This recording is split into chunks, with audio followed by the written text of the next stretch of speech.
तो फ्रेंड कैसे आप सब लोग। आई होप आप लोग बहुत बढ़िया हूँ। मैं के आर सैनी विकास स्वागत करता हूँ। दोस्तों आज वीडियो में बात करने वाले जूनियर क्लर्क और सीनियर क्लर्क कम टाइपिस्ट के बारे में। इस पोस्ट को आप आरआरबी एनटीपीसी 2025 की बेस्ट पोस्ट भी कह सकते हैं और रेलवे के राजा बाबू कही जाने वाली पोस्ट के बारे में डिटेल से जानकारी आपको इस वीडियो में मिलने वाली है और लेटेस्ट सैलरी स्लिप भी आपको दिखाई जाएगी। इस पोस्ट के दोनों पोस्ट के अंदर खास बात है कि यहाँ पे आपको नाइट ड्यूटी वगैरह नहीं करनी पड़ती है और लगभग 20 दिन ही आपको यहाँ पे महीने में ड्यूटी आपकी रहती है।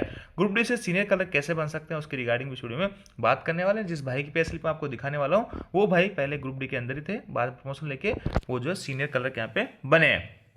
देखिए दोनों पोस्ट के बारे में डिटेल्स जानकारी आपको इसमें मिलने वाली है। वैकेंसी और एग्जाम के बारे में DV, medical, training, posting place होगा, uniform, job profile, transfer, promotion, salary allowances, facilities और फैमिली लाइफ, इन सभी टॉपिक्स पे बात करेंगे। देखिए दोस्तों सबसे पहले तो ये जो भर्ती आती है जूनियर क्लर्क और सीनियर क्लर्क आरआरबी एनटीपीसी के अंतर्गत आती है। ग्रेजुएट लेवल की जो भर्ती होती है उसके अंतर्गत आपको जो आपके सीनियर क्लर्क की वैकेंसी देखने को मिलती है और अंडर ग्रेजुएट के अंदर जूनियर क्लर्क की वैकेंसी देखने को मिलती है। आरआरबी एनटीपीसी जो इसका एग्जाम लेता है, एग्जाम पैटर्न में यहाँ पे ऐसा है कि दोस्तों आपको दो एग्जाम रखते हैं, सीबीटी 1 और सीबीटी 2। सीबीटी 1 जितने भी लोग फॉर्म भरेंगे वो सीबीटी 1 में बैठेंगे और यहाँ से जितनी पोस्ट होगी उसके 15 गुना कैंडिडेट्स को जो है सीबीटी 2 के लिए पास किया जाएगा। सीबी 2 में 15 गुना कैंडिडेट से बैठेंगे, जितनी पोस्ट होगी, मान लो 1000 पोस्ट है आपके जूनियर सीनियर क्लर्क की, तो यहाँ पे 15,000 लोगों को सीबी 2 के लिए पास किया जाएगा। सीबी 2 से 8 गुना कैंडिडेट्स को फिर पास किया जाएगा टाइपिंग के लिए। इसमें आपको टाइपिंग पास करना भी जरूरत है। हालांकि दोस्तों टाइपिंग जो होती है वो आपका उसका कोई मार्क्स वगैरह नहीं जुड़ते हैं, वो क्वालिफाइंग नेचर की होती है, लेकिन आपको टाइपिंग पास करना जरूरी होती है। अगर सीबीटी में कितने भी अच्छे मार्क्स आपके टाइपिंग अगर फेल हो जाते हो तो आप वहाँ से बाहर हो जाओगे और यहाँ पे आपकी जो मेन मेरिट जो बनेगी वो सीबीटी 2 के मार्क्स के आधार बनेगी, लेकिन टाइपिंग आपको पास करना जरूरी होगा। तो यहाँ पे आपको समझ में होगा कि इसके जो क्या कुछ प्रोसेस रहती है और सिलेबस में वही GK GS math reasoning NTPC का सिलेबस है वो चीज़ इसके अंदर आती है। इस बार जो आरआरबी एनटीपीसी ग्रेजुएट लेवल के अंदर आपको सीनियर क्लर्क कम टाइपिस्ट की जो पोस्ट है 638 पोस्ट पे भर्ती होने जा रही है। अभी फॉर्म भरे जा रहे हैं, किसी भाई ने अभी तक फॉर्म नहीं डाला तो भर सकता है। 20 जो है नवंबर इसकी लास्ट डेट रहने वाली है। ये लेवल 5 की जॉब है, 29,200 आपका बेसिक रहेगा। C2 आपका मेडिकल स्टैंडर्ड है और ये यूआर वालों की है और ओबीसी और SC/ST को यहाँ पे जो भी छूट मिलती है 3 साल की ओबीसी और SC/ST को 5 साल की वो आपको यहाँ पे मिलेगी। अब देखिए ये आपकी सीनियर क्लर्क की होगी। अब जूनियर क्लर्क की जो वैकेंसी आई है वो आपको आरआरबी एनटीपीसी अंडरग्रेड के जो नोटिफिकेशन है उसके अंदर देखने को मिलेगी। ये जूनियर क्लर्क की है, लेवल 2 की ये पोस्ट है और C2 इसका मेडिकल स्टैंडर्ड है, 19,900 बेसिक है और 163 पोस्ट ऑफ इसकी भर्ती आई है।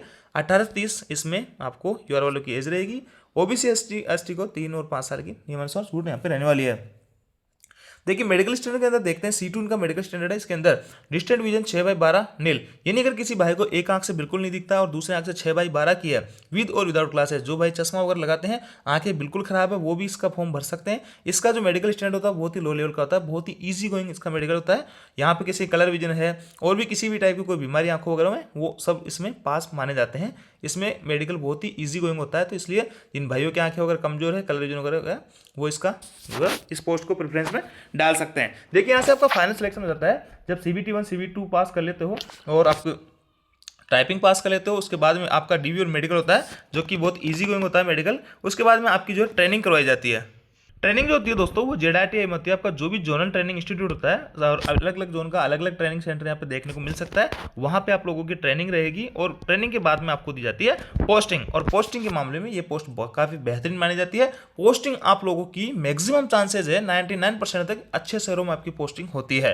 अच्छे शहर या फिर बड़े जंक्शन स्टेशन या फिर डीआरएम ऑफिस, देखिए 3-4 जगह आपकी पोस्टिंग हो सकती है। सबसे पहले दोस्तों आपकी जो पोस्टिंग है वो हो सकती है आरआरबी, जैसे कि आरआरबी चंडीगढ़ है, आरआरबी अजमेर है, तो आपने देखा ही होगा जो भी आरआरबी के हेडक्वार्टर है वो बड़े शहरों में होते हैं, तो यहाँ पे आपकी पोस्टिंग हो सकती है। और आरआरबी के अंदर आपका जो काम रहने वाला है वो जैसे कोई रिक्रूटमेंट वगैरह आते हैं नए वगैरह है तो उनका जो छटने वगैरह और भी तमाम तरीके के रिक्रूटमेंट से जो रिलेटेड जो काम होते हैं वो आपको यहाँ पे देखने में होते हैं। यहाँ आपकी पोस्टिंग हो सकती है किसी भी आरआरबी में, यानी किसी भी आरआरबी का मतलब है कि जिस जोन से आपने फॉर्म भरा है उसके आरआरबी के अंदर आपकी पोस्टिंग हो सकती है। जैसे आरआरबी अजमेर से आपने फॉर्म लगाया तो आरआरबी अजमेर में आपकी पोस्टिंग हो सकती है, आरआरसी जयपुर में पोस्टिंग हो सकती है। ऐसे दोस्तों यहाँ पे आपकी जो आरआरबी के अंदर पोस्टिंग हो सकती है।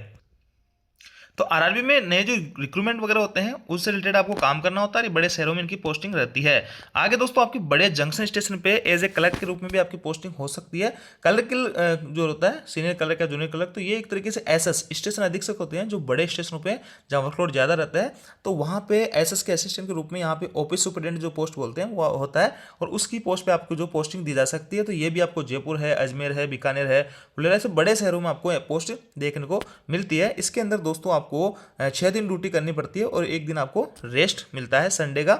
6 दिन आपकी ड्यूटी रहती है और इसमें आपका जो काम रहता है वो आपके सैलरी वगैरह जितने भी एम्प्लॉय आपके स्टेशन पे हैं उनकी आपकी सैलरी वगैरह बनाना है, और भी जो पत्राचार होता है एक तरीके से डॉक्यूमेंट्स वगैरह हैं, कोई लेटर वगैरह लिखना करना है, वो सारी कुछ चीज़ें आपको यहाँ पे करना होता है। तो कोई ज़्यादा वर्कलोड इस पोस्ट पे नहीं रहता है। बाकी यहाँ पे 6 दिन आपको ड्यूटी और एक दिन आपका रेस्ट रहता है। और आरआरबी में आपकी पोस्टिंग होती है तो यहाँ पर 5 डे वीक रहता है, सैटरडे संडे आपका यहाँ पे ऑफ रहता है। इसके आगे दोस्तों आपकी तीसरी जो पोस्टिंग है वो आपकी हो सकते हैं डीआरएम ऑफिस में, जिसके मैक्सिमम चांस होते हैं। तो डीआरएम ऑफिस में आपने देखा होगा कि बड़े शहरों में डीआरएम ऑफिस होते हैं।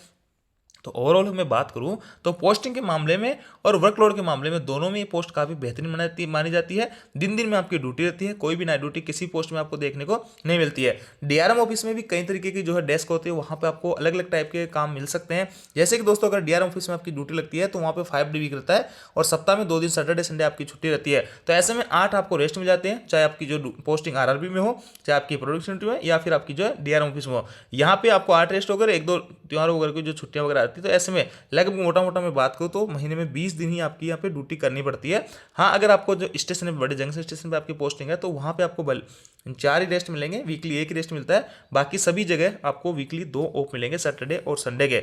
सभी त्योहारों को आपकी छुट्टियां रहती है, फैमिली के लिए आपके पास में अच्छा खासा समय रहता है, पोस्टिंग आपकी अच्छी सारी शहरों में रहती है, सैलरी आपकी ठीक ठाक बन जाती है। तो ऐसे में ओवरऑल इस पोस्ट के अंदर काफ़ी सारी खूबियाँ रहती है। डीआरएम ऑफिस के अंदर अगर आपकी पोस्टिंग होती है तो देखिए वहाँ पे कई तरह के काम होते हैं, जो ज्वाइनिंग से रिलेटेड है, पोस्टिंग है, सैलरी से रिलेटेड है, एचआरएम्स है, लीव अकाउंट है, प्रमोशन है, आपकी सीनियरिटी है, बिल बनाना है, आरटीआई है, टेंडर है, डाक है, रिटायरमेंट है, ओपीएस रिकॉर्ड मेंटेन करने हैं, अवार्ड पनिशमेंट रिकॉर्ड, ये सब चीज़ें वहाँ पे काम होते हैं डीआरएम ऑफिस में। अब ऐसा नहीं कि सारे काम एक ही कलर को करने पड़ते हैं, अलग अलग कलर को। जैसे किसी कलर के पास में ज्वाइनिंग का काम रहेगा, किसी कलर के पास में सैलरी का काम रहेगा, सैलरी में भी स्टेशन मास्टरों का डीलिंग कलर अलग होगा, पॉइंट्समैन का अलग होगा, और आपके लोको पायलट्स का अलग होगा। तो अलग अलग जो डिपार्टमेंट्स हैं उनके जो सैलरी वगैरह बनती है उनके पे कलर भी अलग अलग होते हैं। कोई एचआरएम्स का रिकॉर्ड रखेगा, कोई जो है लीव अकाउंट वगैरह देखेंगे, कोई प्रमोशन सीनियरिटी का काम देखेगा, कोई आरटीआई जो वगैरह करते हैं तो उसका रिप्लाई वगैरह करते हैं वो देखेंगे, कोई टेंडर वगैरह रेलवे के होते हैं उनका काम देखता है, कोई रिटायरमेंट्स के जो फाइल वगैरह तैयार करनी है, किसी को रिटायरमेंट्स में क्या क्या बेनिफिट्स मिलने हैं नहीं मिलने हैं, वो सारे कुछ रिकॉर्ड देखते हैं। तो ऐसे में अलग अलग जो है काम आप लोगों के रह सकते हैं। एक खास बात मैं आपको बताता हूँ कि डीआरएम ऑफिस में आपकी पोस्टिंग होगी मान लो, तो वहाँ पे आप लाइफ टाइम एक ही जगह पे अपनी जो है नौकरी निकाल सकते हो। जैसे कि आपकी जो हर 4 साल में ट्रांसफर होते हैं, लेकिन डेस्क चेंज होती रहेगी। कभी आप एचआरएम का काम देखोगे तो अगले 4 साल में आप बिल बनाने का काम करोगे, उसके अगले चार साल में ऑफिस रिकॉर्ड है, फिर उसके बाद में सैलरी वगैरह बनाना। तो ऐसे में वहीं घूमते रहोगे, तो आप एक जगह से रिटायरमेंट भी ले सकते हैं। तो आप देख सकते हैं इस पोस्ट में कितनी क्या कुछ खूबियां आपको नजर आ रही है। फैमिली लाइफ इस पोस्ट के अंदर बहुत अच्छी खासी रहती है, फैमिली के लिए खूब टाइम रहता है, नाइट ड्यूटी वगैरह नहीं लगती है, सभी त्योहारों को आप अपने फैमिली के साथ में रह सकते हैं। दोस्तों यहाँ तक अगर आपने वीडियो देखा, वीडियो आपको अच्छा लगा तो वीडियो को लाइक और शेयर जरूर कीजिएगा। आगे देखिए दोस्तों सैलरी की बात करते हैं। देखिए यहाँ पे अलग अलग सिटी में आपकी जो पोस्टिंग हो सकती है उसके हिसाब से सैलरी में थोड़ा सा वेरिएशन हो सकता है। मैं वाई क्लास सिटी की यहाँ पे सैलरी लेके चल रहा हूँ, क्योंकि मैक्सिमम जो डीआरएम ऑफिस वगैरह वाई क्लास सिटी में रहते हैं। देखिए जूनियर कलर की जो इनिशियल बेसिक 19,200 होता है, 19,900 होता है, और सीनियर कलर का 19,200 होता है। ये लेवल 5 की पोस्ट है, ये लेवल 2 की पोस्ट है। डी 58% अभी चल रहा है, तो 11,542 है, ये इसका डी हो गया। एचआरए 10-20-30% है, लेकिन मैं वाई क्लास में 20% होता है, तो 20-20% इनका एचआरए माना हो। और टीपीए जो है दोस्तों यहाँ पे वाई क्लास शेयर में 3600 प्लस डीए मिलता है, तो ये इनका जो है टीपीए हो गया। तो मोटा मोटा मैं बात करूँ तो जूनियर कलर को वाई क्लास सिटी में 40,000 के आसपास जो है ग्रोस पेमेंट बनता है, और इनका जो 55,000 के आसपास इनिशियल ग्रोस पेमेंट देखने को मिलता है। हालांकि बेसिक और डीए में से 10% यहाँ पे बेसिक प्लस डीए का 10% एनपीएस के रूप में करता है, तो इन हैंड सैलरी यहाँ पे 50 प्लस मिल जाती है, और यहाँ पे 35 प्लस आपको इन हैंड सैलरी मिल जाती है। पहली सैलरी की मैं बात कर रहा हूँ, बाकी समय जैसे जैसे बढ़ता है तो डीए इंक्रीमेंट वगैरह बढ़ते रहते हैं, आपकी सैलरी भी यहाँ पे बढ़ती रहती है। फैसिलिटीज में दोस्तों वही पास पीटीओ है, हॉलीडे होम है, चिल्ड्रन एजुकेशन अलाउंस है, हॉस्टल सब्सिडी है, पेटेंट लीव है, मैटरनिटी लीव है, मेडिकल फैसिलिटीज है, बोनस है, इंक्रीमेंट है, सब चीज़ें आपको भी मिलती है जो एक रेलवे कर्मचारी को मिला करती है। हालांकि आपको जो एक ड्रेस अलाउंस नहीं मिलता है, क्योंकि आपकी कोई प्रॉपर यूनिफॉर्म नहीं होती है, कोई भी फॉर्मल ड्रेस आप पहन के जा सकते हो ऑफिस में, इसलिए ड्रेस अलाउंस आपको नहीं मिलता है। फिक्स प्रमोशन की मैं बात करूँ दोस्तों, बिना किसी एग्जाम दिए आप तो जूनियर क्लर्क जो लेवल 2 की पोस्ट है वहां से आप बनते हो सीनियर क्लर्क। देखिए एक तो सीनियर क्लर्क आप डायरेक्ट बन सकते हो, अगर आप जूनियर क्लर्क बनते हो तो आपका पहला प्रमोशन होता है सीनियर क्लर्क के रूप में, जो कि 3 से 5 4 साल के अंदर आपका हो जाता है। सीनियर क्लर्क से दोस्तों आप बनते हो ओएस लेवल 6 के अंदर, उसके बाद में चीफ ओएस बनते हो 7 तक, और एमएससीपी में आप जो है लेवल 9 तक यानी 5400 ग्रेड तक आप जा सकते हो। आगे दोस्तों एलडीसी प्रमोशन यानी डिपार्टमेंट में जो एग्जाम होते हैं वो देखिए भी आप जो है एपीओ, एपीओ से फिर आपका प्रमोशन होकर डीपीओ, डीपीओ से आप सीनियर डीपीओ भी बन सकते हो। इसके अलावा भी जूनियर क्लर्क और सीनियर क्लर्क है, यहाँ पे आप जीडीसी के माध्यम से एक आपकी जो चीफ लॉ असिस्टेंट है, वेलफेयर इंस्पेक्टर है, और भी कई तरीके की भर्तियां आती हैं जिनकी अगर आप आपके पास में एलिजिबिलिटी रखते हो तो आप उनका एग्जाम देके भी अच्छी पोस्ट पर जा सकते हैं। यहाँ पे जूनियर क्लर्क वाले जो है जीडीसी के माध्यम से ऊपर की पोस्ट है, स्टेशन मास्टर है या फिर ट्रेन मैनेजर है, सीसीटीसी है, आपकी किसी पोस्ट पे जा सकते हैं जो कि लेवल 2 से ऊपर की रहती है। तो प्रमोशन की इस पोस्ट पे काफ़ी अच्छे कुछ चांसेस यहाँ पे रहते हैं।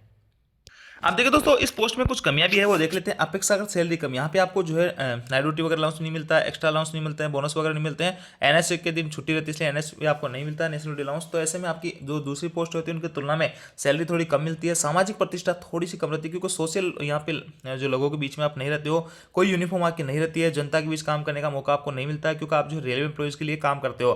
कभी कभी वर्कलोड थोड़ा सा ज़्यादा यहाँ पे देखने को मिल सकता है जब सैलरी वगैरह बनाते हैं इनिशियल जो महीने के एंड में, कभी कभार, बाकी ज़्यादा वर्कलोड इस पोस्ट के अंदर देखने को नहीं मिलता है। ये कुछ कमियां, लेकिन इस पोस्ट की खूबियां खूब सारी ज़्यादा है। फिक्स्ड ड्यूटी शेड्यूल होता है, तो इसमें आप खुद जो है जिम वगैरह है, आपकी कोई जो एक्स्ट्रा एक्टिविटीज़ है, आपकी जो हॉबी है उसको आप पूरा कर सकते हैं। कोई इसमें कोई नाइट ड्यूटी वगैरह नहीं होती है, पढ़ाई और जिम करने का टाइम मिल जाता है। कर्मचारियों के लिए अच्छी रेस्पेक्ट यहाँ पे रहती है कर्मचारियों के बीच में, क्योंकि कर्मचारियों को आप काम करते हो तो आपको रेस्पेक्ट भी यहाँ पे मिलती है। सभी त्योहारों को छुट्टियां रहती है, फैमिली के साथ टाइम आप बिता सकते हो, और पोस्टिंग प्लेस इसमें शानदार रहता है। मर्जी के मालिक के लीव आसानी से आपको मिल जाती है।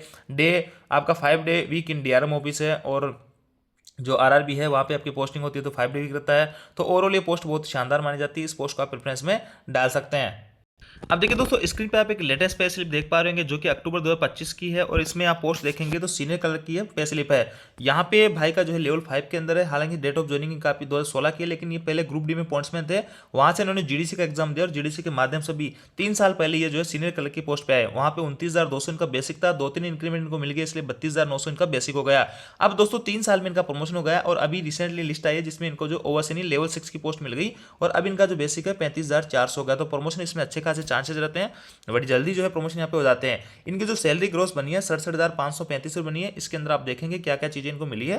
एरियर इस बार जो है डी का 3 महीनों का जो है एरियर भी देखने को मिला है, ये एरियर हमेशा नहीं आता है, और ये आपका टीपी का एरियर है, बाकी और कोई एरियर इसके अंदर नहीं है। ये आपको इतनी सैलरी हर महीने मिलती रहेगी। तो अगर एरियर हटा देते हैं मोटा मोटा तो फिर भी जो है 65,000 के आसपास इनकी सैलरी हर महीने बन रही है, और रिकवरी 9,254 रुपये, जो कि मैंने आपको कहा था न्यू पेंशन एनपीएस में बेसिक प्लस डी का 10% है, और ये कुछ बैंकों में अपनी कुछ सेविंग वगैरह करते हैं, रेलवे बैंकों में वो है, और इधर जो है 58,311 रुपये इनका नेट पेमेंट बना है। अब इनका प्रमोशन हो गया 35,400 इनका बेसिक हो जाएगा अगले महीने से, तो ऐसे में इनकी जो सैलरी है आपकी 5 से 7,000 और बढ़ जाएगी। तो ऐसे में 75,000 के आसपास इनकी सैलरी यहाँ पे रहने वाली है।